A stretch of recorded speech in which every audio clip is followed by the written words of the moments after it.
Here we have it, Eyes Mirada. First thing to do, let's load some data. There's two ways to do this. We've got our add data button in the middle here, and then we've also got a plus button in the top right. Click either one of them. It opens a drop-down menu with a bunch of options. I'm interested in the top two here, load folder or files.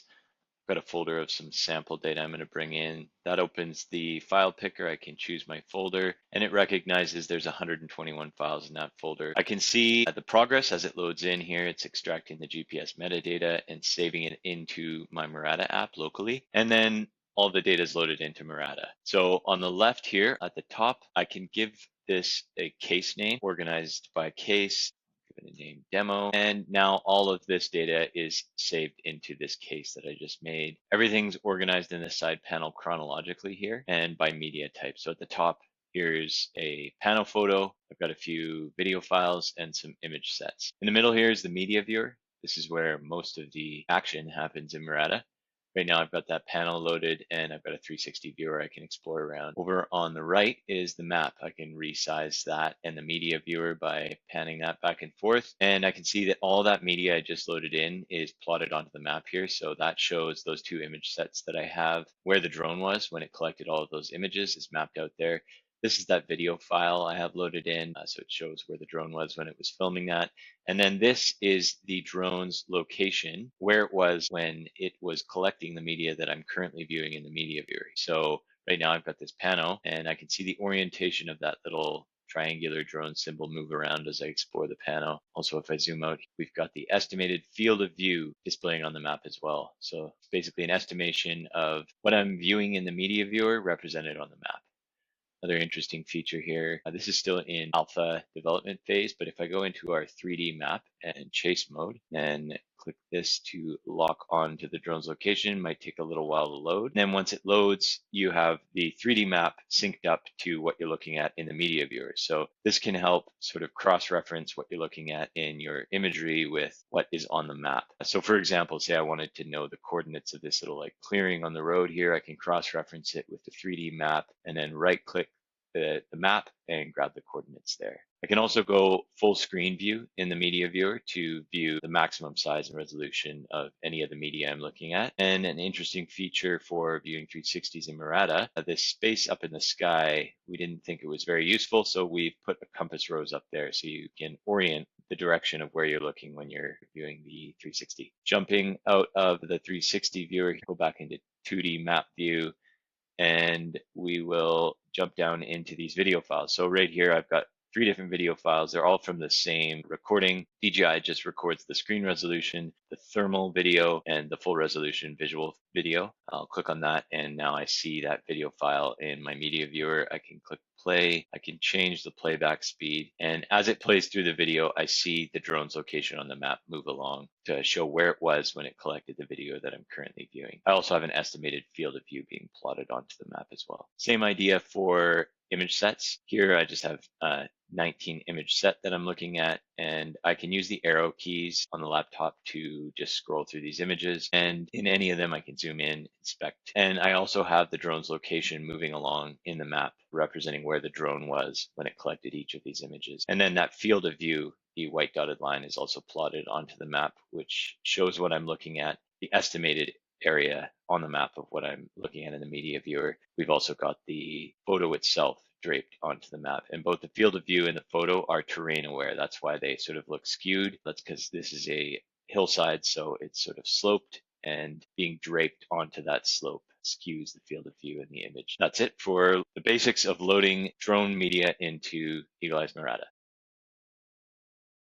Running the Eagle Eyes detector in Mirada, I've got a data set loaded here. This is the M3T flying during an exercise. We had a subject hidden out in the field, and the objective was to find them. So we flew a mapping mission over the area and brought back the drone, pulled out the SD card, and plugged it into Mirada. The way to run the detector on these images is hover over the image set that you want to run the detector on. You see this detector button. You can click it, or you could just right click and you'll have the same option appear. And you click the start button there, and it starts running the detector on that whole image set. So there's about 297 images in this. I can see the preview popped up here above the map. As it runs through, I can see an estimate of how much time is left, and I can see the progress chug along the bottom bar. So we will fast forward, and a couple minutes later, the detector's chugged its way through all the pixels in all of those images and scan them for anomalies. So now we can go and review.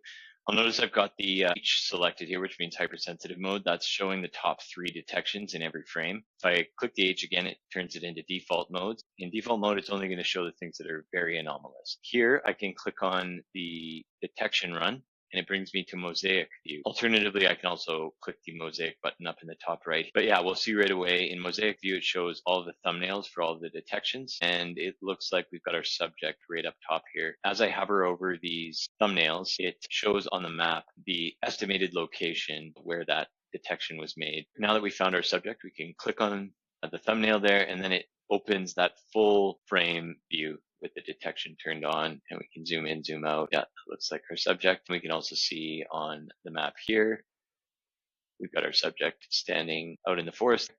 And if we want to share this with the rest of the team and upload it to CalTopo, we can just right click right on it there, add bookmark, drag a box over and say subject. Create. And now what that's done is generate a bookmark, which appears in the side panel here, and we can right click it and then export zoom image for CalTopo. Then from CalTopo, we can just add it as a photo point, grab it from our downloads, import, and save. And there it is for the rest of our team to be able to see in full context, wide photo, partially zoomed in, fully zoomed in. I'll also note that that whole flow of uploading a photo point to CalTopo can be done automatically by just connecting Mirada directly to a CalTopo map. That's done through our sync services, and we have a whole other video covering that.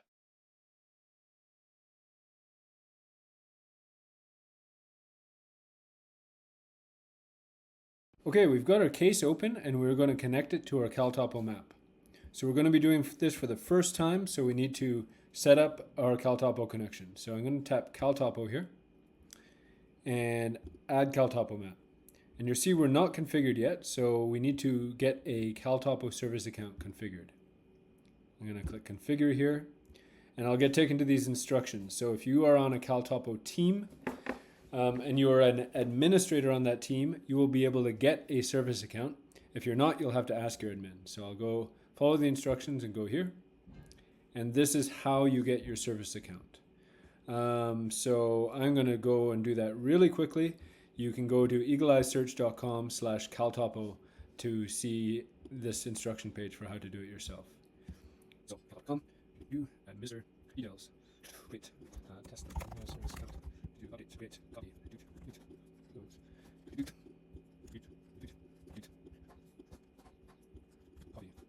paste, verify connect. Okay, save as file. Okay, we have that downloaded file here. Back in Mirada, we can select that file, choose file, downloads, CalTopo service account, verifying, save. And now our service account is connected, so we can connect to any maps from our team. So we'll do July 14th demo here, connect to map, and boom, our map is loaded here. You can see that this corresponds to the CalTopo map here. That's the map we had in CalTopo. Back to Mirada. Say we want to run the detector here. And suppose we find something of interest, like this. We can make a bookmark of it. Tap this little B or bookmark. Red poll, create.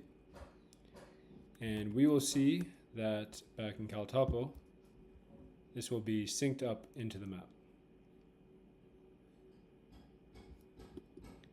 And there it is. Red poll, boom, boom. And we get this in the map. And now here we are in the field watching the live stream of the drone. You'll see that CalTopo shared locations of anyone who's tracking on the CalTopo map pop up. And if we capture an image with the drone,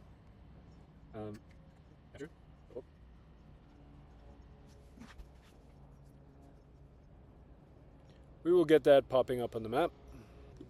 And it'll download here. So we get to see CalTopo images as they're coming in. Here we've got an example of using Eyes Mirada as a tool for airspace deconfliction. It can be very helpful for maintaining situational awareness and coordinating multiple drones flying around on a single incident. As you can see, I've got a simulation running.